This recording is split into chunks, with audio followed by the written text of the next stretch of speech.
요한일서 4장 한 군데 보겠습니다. 4장 8절. 4장 8절 바로 다음 장이에요.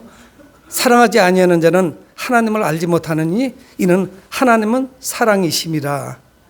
16절에도 보면은 그 중간쯤에 하나님은 사랑이시라.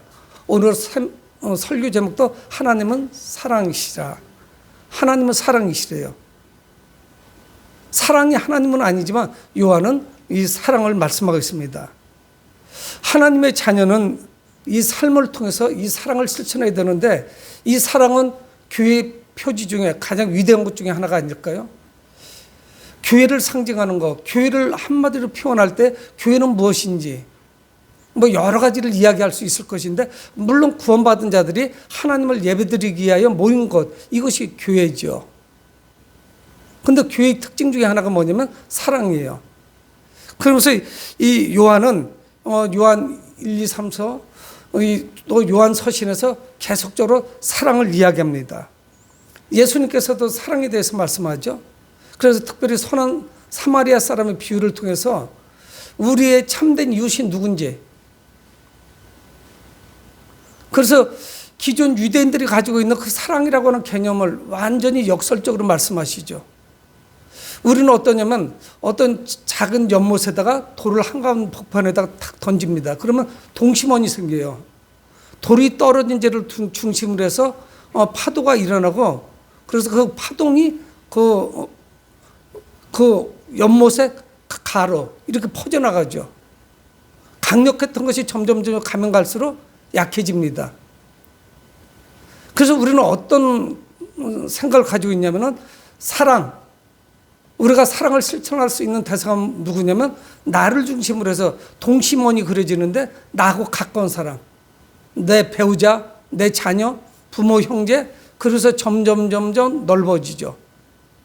그리고 내 친구들, 그리고 지역사회 사람들, 그리고 대한민국 지구촌에 있는 사람들, 그래서 점점 멀어지고 나하고 관계없는 사람. 근데 예수님은 말씀하죠.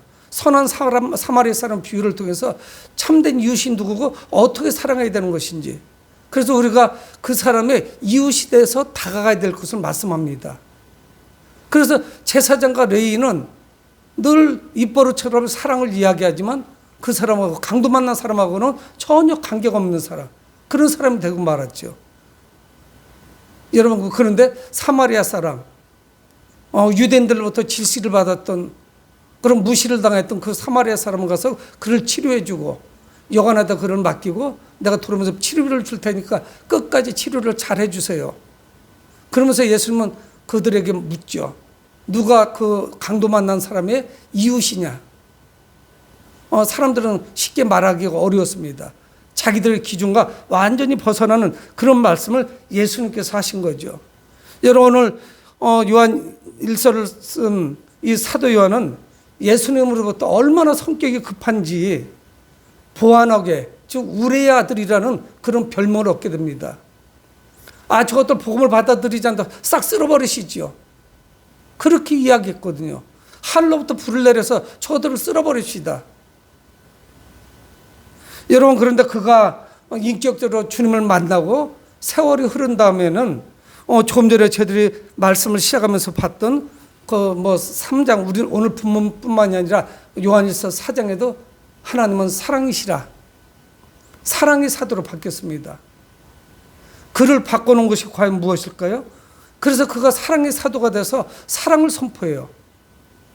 그래서 계속 사랑을 이야기합니다. 그래서 핵심 주제가 뭐냐면 이 요한일서는 서로 사랑하라, 서로 사랑하라 말씀하죠. 여러분, 이 사랑이라고 하는 것은 구체적인 행동으로 나타나지 않으면 그것은 거짓이에요. 위선입니다. 그 사랑이 내 삶을 통해서, 내 행동을 통해서, 우리의 일상을 통해서 나타나지 않으면 그것은 참된 사랑이라고 볼 수가 없습니다. 여러분, 우리가 살고 있는 이 사회가 평등하다고 볼 수 있겠습니까? 평등하지 않아요. 여러분, 인간의 타락 이후에 이 세상은 빈부격차가 심합니다. 여러분, 공산주의는 공평하게 분배한다고 했는데 공동 생산해서 공동으로 분배한다. 그래서 부자도 없고 가난한 사람도 없어요. 여러분, 그런데 지도자층들만 잘 삽니다.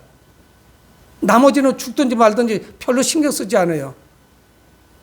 공산주의, 얼마나 이러면 그럴듯합니까?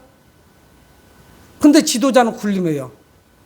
그리고 그들의 생명을 귀하게 여기지도 않습니다. 그래서 우리가 공산주의 싫어하는 거죠. 여러분, 사람이 타락한 이후에 빈부격차가 없었던 적이 없습니다. 제 설교를 나와서 쓰고 있는 그 홀에 책상 위에는 세 가지가 있습니다. 하나는 뭐냐면 지구본이에요. 그래서 제가 심심할 때마다 지구본을 이렇게 돌려봅니다. 뭐 어렸을 때부터 저는 세계 지도에 굉장히 관심이 많았고, 뭐 동화책도 없었고, 뭐 읽을 만한 거리도 없고, 뭐 TV도 없고, 라디오도 뭐 어른들이 듣는 거지 아이들이 들을 만한 것이 못해서 지도책을 참 많이 펴놓고 배를 쭉 깔고 아랫목에서 봤던 기억이 있습니다. 그래서 지금도 지구본 같은 거 좋아해요. 그래서 웬만한 나라는 지역에 이 나라가 아프리카 서부인지 중부인지 남쪽인지 대략 거의 다 알아요. 중남미 지역도 섬나라들 많이 있잖아요. 상당히 많이 제가 알아요. 어려서부터 관심이 있어서 그래요. 그래서 지구본이 있어요. 내 비전이 전 세계를 향한 선교의 비전을 품자 해서 지구본이 늘 있었던 거예요. 또 하나는 뭐냐면 오뚜기예요. 제 손녀들이 와서 가져간 적도 있어요. 왜 오뚜기냐면 넘어지면 다시 일어나자. 오뚜기는 일어나거든요. 좌절하지 않습니다. 낙심하지 않아요. 그리고 또 책꽂이에다가 늘 놨던 사진 중에 하나는 뭐냐면 몇몇 개 이렇게 선교단체나 이런 데를 통해서 도와주는 그 아이들이 오늘도 아침에 유심히 봤는데 아이들이 어려요. 한 명은 2018년생이에요. 한 명은 2015년생. 꼬맹이들 애기들이죠. 2018년생이면 만 6세. 한 달에 1인당 3만 원 또는 3만 5천 원, 3만 원 나가는데 그거를 제가 가지고 있어요. 그래서 늘 거기서 연락이 옵니다. 1년에 한두 번. 이 아이들은 이렇게 저렇게 하는데 인사말 있으면 해주세요 하는데 별로 할 말이 없더라고요. 그리고 생생내는 것 같고 그럴 거 있나. 그냥 기도하면 되지. 정말 어려워요. 한 달에 3만 원 가지고 한 아이가 생활을 할 정도, 학교를 다닐 정도가 되니까 거기 어떤 국민소득이나 이런 걸 알만 하죠. 우리는 한 끼에 3만 원이 뭡니까? 더 비싼 것도 먹는데. 여러분, 이 땅에는 이 복지의 사각지대가 정말 많습니다. 고통당하는 사람들이 많이 있어요.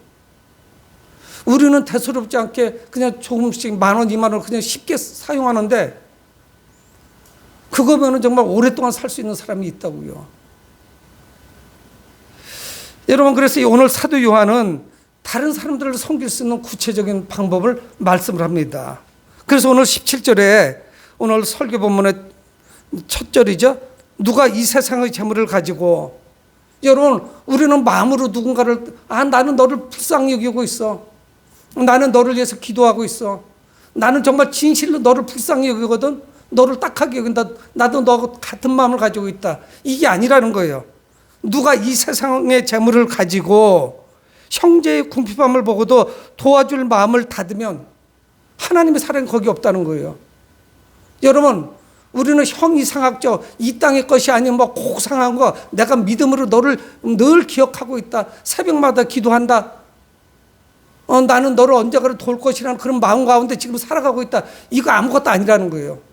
현재 이 세상의 재물, 현재 내가 가지고 있는 거 가지고 돕지 않으면 그거는 하나님의 사랑이 그 마음에 없다는 거예요. 인색한 거예요. 여러분, 우리는 내가 급하면은 어떻게 해서라도 씁니다. 빚을 내서라도 쓰고 어떻게 해서라도 그거는 융통해서 사용을 해요. 여러분, 우리 가족 중에 지금 질병으로 해서 곧 죽어간다고 하면 빚을 얻어서라도 안 하겠어요? 집을 팔아서라도 고쳐주죠. 저도 그래요. 여러분, 근데 성경 뭐라 말씀하냐? 누가 이 세상의 재물을 가지고, 여러분, 이거는 미래에 하는 것이 아니에요. 형제의 궁핍함을 보고도 구체적으로 말씀하고 있는 거예요.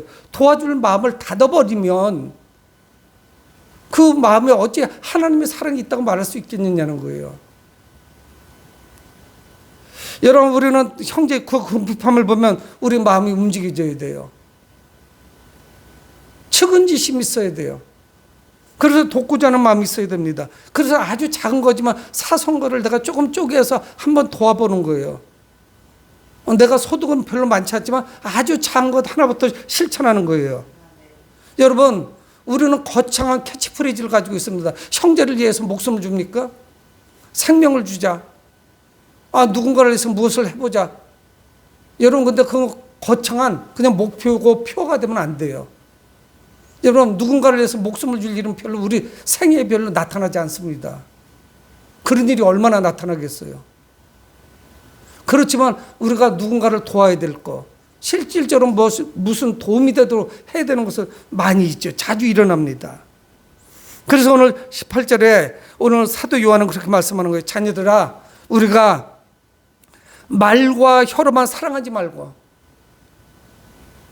그 궁핍함을 도와주지 못하고 말과 혀로만 사랑하는 거, 이거는 누구나 할 수 있어요. 그렇게 하지 말고 행함과 진실함으로 하자.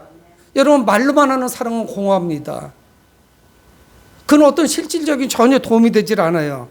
여러분, 현재 그 사람에게 필요한, 그 형제에게 필요한 것을 제공하지 않으면 그거는 돕는 게 아니에요. 그건 사랑이 아닙니다. 여러분, 이 세상에 재물은 필요하지요. 재물은 물론 있어야 돼요. 여러분, 어떤 분이 그런 이야기를 합니다. 차를 끌고 가는데 휴게소에 갔더니 연료가 다 떨어졌대요. 여러분, 이거 심각한 거 아니에요? 근데 휴게소마다 주유소가 있습니다. 근데 그 연료를 넣을 돈이 없는 거예요. 그래서 울면서 기도했대요. 차 안에서, 승합차 안에서. 근데 어떤 분이 자기를 봤는지 노크를 하더랍니다. 그러더니 돈을 몇 푼 쥐어주더래요. 그래서 기름을 넣고 갔었던 이야기를 하는 분도 봤어. 얼마나 답답해, 재물이 없으면. 무엇인가 제대로 사용할 수가 없죠. 여러분, 오늘 성경 분명히 우리에게 말씀하겠습니다. 당장 지금 필요한 것을 제공하지 못하면 그건 아무 소용이 없어요. 이 세상의 재물은 소유로 끝나는 것이 아닙니다. 소유하는 것으로 만족하는 게 아니에요. 자꾸만 축적이 돼서 늘어나는 거, 그 재미도 쏠쏠하겠죠. 우리의 재물은 그것을 섬김의 용도로 사용할 때 가장 잘 쓰는 것이에요. 하나님께 드려지는 것하고 누군가를 위해서 섬기는 데 사용되는 것, 이때만이 이것이 가치가 있는 거예요. 그럼 우리는 한 푼도 가져가지 못합니다. 여러분, 우리 중에 누군가를 도울 수 없을 만큼 내가 가진 것이 아무것도 없다, 이런 사람은 없어요. 그래서 야고보서 2장 15절에서 16절에도 만일 형제나 자매가 헐벗고 일용할 양식이 없는데 너희 중에 누구든지 그에게 이르되 평안히 가라, 덥게 하라, 배부르게 하라. 헐벗고 일용할 양식이 없는데 평안히 가라. 그게 무슨 소용이 있어요? 너는 덥게 하라. 아니, 땔감이 없는데 어떻게 덥게 할 수가 있어요? 가스가 다 떨어졌는데, 연료가 없는데 어떻게 사용해요? 전기가 들어오지 않는데 어떻게 전기장판을 데울 수가 있겠어요? 그리고 지금 당장 먹을 게 없는데 배부르게 하라. 그게 무슨 소용이 있겠어요? 지금 당장 어려운데. 그 몸에 쓸 것을 주지 아니하면 무슨 유익이 있으리요? 예수님은 십자가에서 우리에게 사랑을 실천해 주셨습니다. 그분은 낮아지시고 우리에게 생명을 주셨죠. 그래서 빌립보서 2장은 말씀하는 거예요. 그분은 근본 하나님이신데 낮아지셔서 사람이 되셨고, 근데 더 낮아지셔서 어떻게 하셨냐? 십자가에서 죽으셨다는 거예요. 바로 예수께서는 우리를 위해서 사랑을 실천해 주셨습니다. 여러분, 우리는 예수님의 사랑으로 응답하셔야 돼요. 그 길밖에 없어요. 말로만 하는 것은 무가치합니다. 이 사랑은 행동하는 것이에요. 그래서 누군가는 그렇게 이야기해요. 사랑은 뭔 줄 아세요? 분류하면 명사예요. 사랑이라는 단어는 명사입니다. 근데 사랑은 명사가 아니라 동사래요. 움직여야 되는 거예요. 활동해야 되는 거예요. 사랑을 실천해야 되는 거예요. 사랑이 명사라서 고정되어 있는 것이 아닙니다. 움직여야 돼요. 꿈틀대요. 그래서 어느 곳으로인가 이게 흘러가야 돼요. 그래서 사랑하지 않으면 그건 죽은 거죠. 행동하는 믿음이 아니죠. 여러분, 그래서 우리는 사랑을 통해서 우리가 하나님의 사람이라는 것을 증명할 수가 있습니다. 내가 하나님의 사람이라는 그 증거, 그게 뭐냐? 사랑이에요. 여러분, 그래서 행함과 진실함을 하자. 이런 사람은 어떤 사람이냐? 19절 말씀하는데, 이로써 우리가 진리에 속한 줄을 알고. 여러분, 우리가 진리에 속한 줄을 아는 것은 어떤 거냐? 내가 믿음 안에 거한다는 거, 내가 하나님의 사람이라는 거, 내가 구원받았다는 거, 내가 거듭났다는 것을 어떻게 알 수 있느냐? 19절에 말씀하고 있는 거예요. 이로써 무엇함으로? 말과 혀로만 사랑하지 않고 행함과 진실함으로 사랑할 때, 내가 행동함으로 사랑할 때, 진실함으로 사랑할 때, 그때 우리가 진리에 속한 줄 알 수 있다는 거예요. 우리가 믿음 안에 있다는 거예요. 저는 요즘 많이 힘듭니다. 왜 그러냐면 교회가 무슨 이야기를 하느냐? 세상에서 아주 시큰둥해요. 무반응이에요. 그 무반응은 괜찮겠어요. 사람들이 교회를 향해서 오히려 공격해요. 근데 할 말이 없어요. 교회가 언제부터인가 그 사명을 잃어버렸어요. 그리고 그 사랑을 실천하지 못합니다. 말로만 풍경이에요. 그리고 세상 사람들이 볼 때 교회는 굉장히 돈이 많고 부자인 것 같아 보여요. 그래서 막 뭔가를 확장시키고 있어요.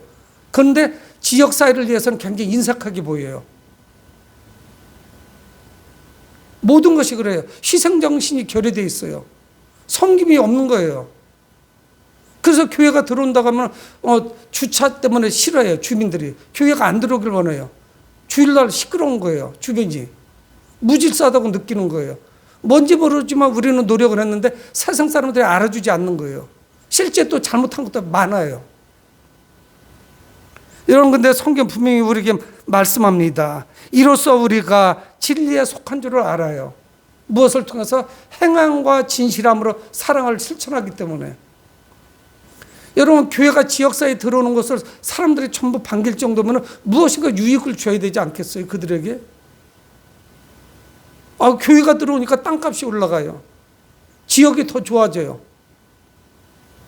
뭔가 하다못해 교회가 지역에서 그 근방에서 담배꽁초라도 좋아하지 않겠어요? 무엇인가 지역 주민들을 위해서 뭔가 봉사를 하고 섬기고 그들에게 유익이 되도록 뭔가 행동하는 것이 있어야만 좋아하지 않겠어요? 아무 이득도 없고 시끄럽기만 하니 뭐를 누가 좋아하겠어요? 여러분, 우리가 사랑을 실천하는 성도라면 그는 진실로 주님께 속해 있습니다. 예수 그리스도께 속해 있어요. 사랑을 실천하신 예수님의 사람이에요. 여러분, 주님의 사랑이 없는 사람은 어떠냐면 드라이하다고 그래요.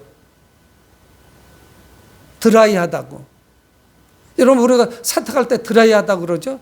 건조한 거예요. 무미건조해요. 냉랭합니다. 그 안에 사랑이 없으니 전부 기계적이지 않겠어요? 법 따지기 좋아하고 이렇게 될 수밖에 없다는 거예요. 여러분, 근데 19절 하반절의 말씀입니다. 또 우리 마음을 주 앞에서 굳세게 하리니, 우리 마음을 주 앞에서 굳세게 한대요. 우리가 사랑을 실천함으로 인해서 우리의 믿음은 더욱더 굳건해집니다. 내가 사랑을 실천함으로 인해서 점점 주님을 닮아가는 거예요. 주님의 성품을 닮아가는 거예요. 그리스도의 마음을 닮아가는 거예요. 여러분, 그러므로 우리 이 사랑의 행동이 진리의 근거예요. 믿음에 근거하는 거예요. 믿음 없이는 사랑할 수가 없어요. 그건 형식적이에요. 남들이 알아달라고 하는 거예요. 방송에 나올 때 그럴 때 막 불이 돋게 줄 서는 거예요. 매스컴 타기를 원하는 거예요. 여러분, 하지만 우리는 때로 이 섬김 때문에 갈등을 합니다. 그래서 오늘 20절 말씀하는 거예요. 이는 우리 마음이 우리를 책망할 일이 있어도 하나님은 우리 마음보다 크시고 모든 것을 아시기 때문이라. 여러분, 성경 뭐라고 말씀하냐면 우리는 간혹 우리가 섬기지 못하는 것 때문에 갈등합니다. 하나님, 저는 가진 게 없는데요. 저는 부족한데요. 하나님의 말씀 때문에 우리는 갈등합니다. 마음에 찔림이 있어요. 우리는 양심이 있기 때문에 찔립니다. 그런데 하나님은 우리 마음보다 크시고 모든 것을 아신다고 말씀하고 있어요. 우리는 괜한 죄책감에 시달릴 이유가 없습니다. 여러분, 우리는 자주 사랑을 실천하는데 실패해요. 그리고 일관성이 없어요. 사랑하지 못해요. 기분에 좌우돼요. 어떤 때는 우리 감정이 사랑하고 싶으면 생기면 열심히 사랑하는 듯해요. 근데 오래 가지 못해요. 그래서 연료가 떨어지면 주저앉아요. 식어버려요. 변덕이 심합니다. 여러분, 요한은 여전히 이 죄책감에 시달리는 성도들을 권면하고 있습니다. 우리는 어떤 때 주님 앞에서 도망치고 싶으면 사람들을 피해가요. 여러분, 저도 그런 적이 있습니다. 지금은 많지 않지만 자선 낭비가 있어요. 백화점 앞에 줄은 많이 있죠. 사람들이 빈번하게 다니는 길거리 자선 낭비가 성탄절 때 옵니다. 근데 갈 때는 거기다 얼마를 넣는데 올 때는 좀 곤란해요. 그래서 갈 때는 입구는 거기로 하는데 나올 때는 후문 쪽으로 빠져나와요. 제가 그래 봤어요. 오고 가면서 뭔가 그 자선 낭비에 두 번 하는 것은 조금 찜찜해. 조금 아쉽고 아까워요. 눈에 띌 때 딱 긴장해요. 자선 낭비가 뜨면. 그래서 막 생각하는 거예요. 지갑에서 얼마짜리를 내놔야 되지? 1,000원짜리는 너무 약하고 5,000원짜리 하기도 그렇고 10,000원 해야 되나? 우리 마음은 늘 좀 심란합니다. 뭔가를 섬기는 것 자체가 쉽지가 않아요. 그래서 계산을 해요. 이게 괜찮으려나? 여러분, 근데 오늘 21절 말씀은 마음에 책망할 것이 없으면 하나님 앞에 담대히 나갈 수가 있습니다. 그래서 우리는 하나님의 은혜에 감사하며 그 사랑을 실천할 수가 있어요. 그 하나님의 사랑을 늘 묵상해야 돼요. 하나님께서 우리에게 아들을 보내주셔서 생명을 주셨으니 우리 모두 서로 사랑하는 거예요. 그 사랑의 응답으로 우리도 사랑하는 거예요. 받은 은혜가 너무 크니까 나도 실천하는 거예요. 하나님께서 주신 생명이 얼마나 귀한 것인지, 우리가 영원한 천국에 들어가는 것이 얼마나 복된 것인지를 깨닫기 때문에 사랑을 실천하는 거예요. 그거에 비하면 이거는 아무것도 아닌 거죠. 그래서 세상의 제물로 섬기라는 거예요. 요한은 오늘 우리에게 하나님께 온전히 나갈 수 있는 길을 제시하고 있습니다. 우리가 사랑을 실천하며 아버지의 마음을 깨달을 수 있어요. 하나님의 마음을 깨닫습니다. 예수 그 십자가를 깨닫게 돼요. 부모의 마음을 찾게 되는 거예요. 여러분, 우리들이 어렸을 때 부모님들이 또는 어른들이 그런 이야기를 하는 걸 들어봤어요. 네가 커서 아이를 낳아보고 결혼해서 자녀를 낳아보면 이 부모의 마음을 알 거다. 이런 유사한 이야기를 합니다. 그 이야기를 많이 듣고 자란 사람은 철딱서니가 없었던 거죠. 자기가 성장해보면 알아요. 그 부모의 사랑을. 거기에 비해서 나는 굉장히 부족하다 하는 것을 알아요. 여러분, 내리사랑이라는 거 있잖아요. 그걸 우리는 굉장히 좀 오해해요. 그래서 정당화시킵니다. 그래서 예수님도 고르반하고 부모에게 불효하는 거, 여기에 대해서 말씀하는 거예요. 내 소득 중에 이 중에 이거는 하나님께 드릴 거니까 부모님 이건 고르반 하나님께 드리려고 떼어놓은 거니까 부모님께는 조금 미흡한 거 이해해 주세요. 우리는 이렇게 이해한다고요. 내가 내 자녀에게 투자하고 쏟아붓는 것만큼 부모님에게 하는 사람이면 효자 정도가 아니죠. 그런 사람이 있겠어요? 드물죠. 여러분, 우리는 사랑의 계명을 지켜 그분 안에 거하게 됩니다. 계명을 지켜서 그분 안에 거하게 되는 거예요. 그분 안에 살아가는 거예요. 사랑은 가장 뛰어난 믿음의 실천입니다. 여러분, 이 사랑이라고 하는 것은 하나님과의 관계를 온전하게 해요. 하나님과의 관계에 어떤 장벽도 존재하지 않도록 합니다.